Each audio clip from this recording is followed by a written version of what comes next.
What's going on, guys, and welcome back to the channel. If we're just meeting, my name is Garrett. I'm a 7-figure Amazon seller showing you guys how you can make a living off Amazon as well. In today's video, we're talking about the dreaded price tanking. What sorts of products are the most susceptible to price tanking? How do we deal with and account for these sorts of products as we'll continue to source and buy? And ultimately, how do we evaluate whether to hold price, drop and meet the market? How do we make these decisions if we're already invested in one of these sorts of markets? All to come in today's video, so stay tuned. Hope you learned something and enjoy the video. Price tanking and just changing markets in general isn't going to be one of the more fun and glamorous things we're going to talk about as we're growing and building our Amazon business. But it's definitely an inevitability if we're doing enough sourcing and buying and we're just in the space long enough. And so what I really want to focus on in today's video is talk about price changing and price tanking from two different perspectives. First and foremost, how do we build our catalog? How do we source products, keeping in mind the sorts of products that are at the highest risk of seeing that future price tank, of seeing that future market not necessarily equal the market that I see right now? And secondly, how do I deal with a specific product market that if I'm already invested in it, what are the discussion points regarding whether I should drop my price, whether I should hold out, is the product market going to come back up, and how long should I wait either way? And so to kind of start the video off today, start the discussion today, is the sorts of products that are at the highest risk of this price tanking are the sort of window shopping, surface level products, as I like to call them. Right? If I'm on Nike.com, for example, and I'm looking at a product that's 65, 75, 85% off, right? That's great. That may create a profitable margin for me at this point. But I have to realize how many other sellers are seeing the same sort of sale. How many other sellers are being notified of the same sort of sale, looking at the same sort of product, comparing it to the same sort of margin, and making that purchase. I'm not doing anything to create a competitive advantage within the margin. I'm not buying with a sales tax advantage. I'm not buying with a catch-all discount code. I'm not buying with a discounted gift card code. I'm not doing any of these sort of things. I'm using a very surface level approach, relying on a Nike sale, finding a product, comparing it to Amazon, and making that purchase. And because I'm relying on that surface level approach, I'm going to expect a surface level result. And so because we know all of these things, because we envision, right, because all of these sorts of sellers are probably going to join the market with me, I have to account for a couple of different things, and I have to make sure I'm covered, and I have to know really how deep to go and take advantage of any of these specific profitable opportunities, right? And so what I want you to consider the next time you go to buy one of these on-sale products is look at the product market and ask yourself two things. First and foremost, how much room for error does the margin give me? How much padding is there with the profit? Because there's two different scenarios, and one is good, one is bad, right? If that 70, 80, 90% off discount gives me a baseline, borderline, very minimal 12, 13% margin, well, there's not much room for error there, right? And because we know that influx of sellers creates a future decrease in buy box price, if my starting point is a 12, 13, 14% margin, well, if I drop any sort of profitability, well, that 12% margin quickly becomes a 6 or 7% margin, which is no longer profitable. I mean, which is no longer, a great situation to be in. If you compare that with a 40% margin product that the 70, 80, 90% discount creates, well, that's a different scenario, right? Because a 40% margin has a whole lot more padding. Because again, I know other sellers are going to be seeing the same sort of sale. I know there's a high chance that some of these sellers join the market with me.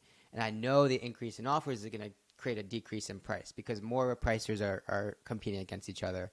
More FBA sellers are looking for the bottom dollar. Amazon rewards the lowest FBA price, which kind of is, to our disadvantage in a way because everyone's looking for that bottom dollar. And so the increase in offer is going to result in that decrease in price, and we have to account for that. And so what I want you to consider next time you go to buy one of these on sale, heavily discounted products is treat it as you would a shoe or a sports bra or any sort of these products that are traditionally higher returned items, right? Because when I work with people, right, and we're talking about the shoe category, I'm not approaching a shoe category with the same sort of profitability criteria as I would another category because shoes have a high return rate, 15, 20%, because the money cycle is going to be longer. I automatically expect a 2, 3, 4x what I normally would when we're talking about shoes to account for the returns and the longer payout and all these sorts of things. And so when we're looking at an on-sale shoe item or an on-sale Nike discount item or Adidas or any of these big retail sites, I always have to be on alert when it's heavily discounted. I have to expect a 2, 3, 4x.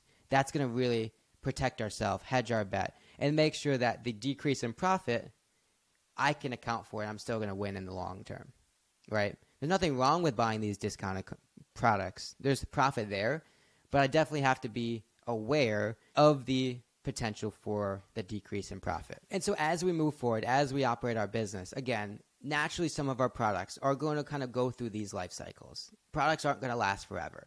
And so there's going to be a certain point where we have to make a decision whether to drop our price and meet the current market or hold out in hopes that the market's going to come back up, right? For example, we're priced at 30 and a current buy box is at 22. There's always going to be that decision. Well, do I drop to 22? Do I hold up at 30? What do I do? And so what I really want you to look at in those specific scenarios is, first and foremost, given your specific market that you have in mind, whether it's between 30 and 35, 28 and 32, whatever that market is, how many sellers, how many units are below market?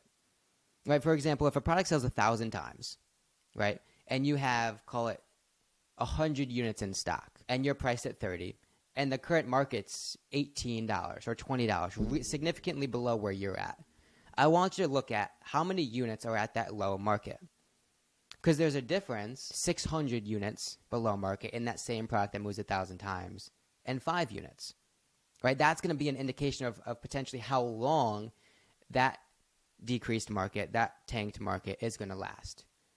Right? Because if there's 700 units at $18, and again, you're priced at 30, well, that's essentially, almost a month's worth of product at that dropped market. And so then the decision is, well, can I wait the month in hopes that those sellers sell through and the product market comes back up?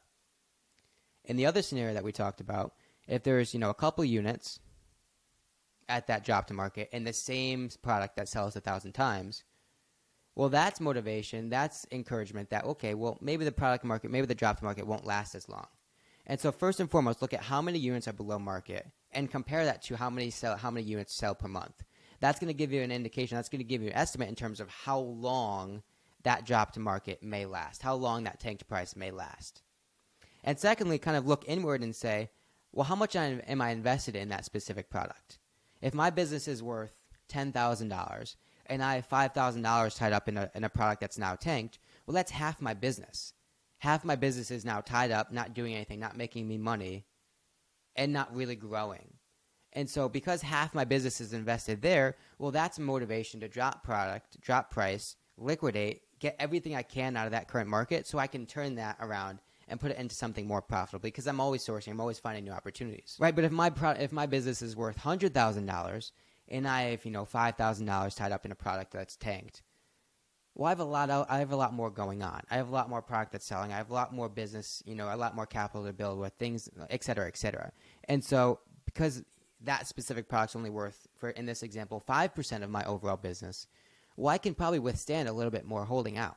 I can probably withstand another couple weeks or a month or so in hopes that product market is going to come back up and I can still sell profitably and make the most of those dollars spent. And so the second kind of point of analysis is how much is invested, how much of my business is wrapped up in that product. And if it's a significant portion, again, that's more indication that you should drop price, make the most out of what you can out of that scenario, and then continue to pivot and move forward and continue to source and keep building. And so that's going to be really a wrap for today's video, guys. When we're talking about product sourcing, there's going to be a lot of things to consider. It's never going to be a perfect scenario, but really the net of it is we want to make the most of that non-perfect scenario and keep building and keep growing. If you like the video, give it a like, subscribe to the channel, and we will see you in the next one.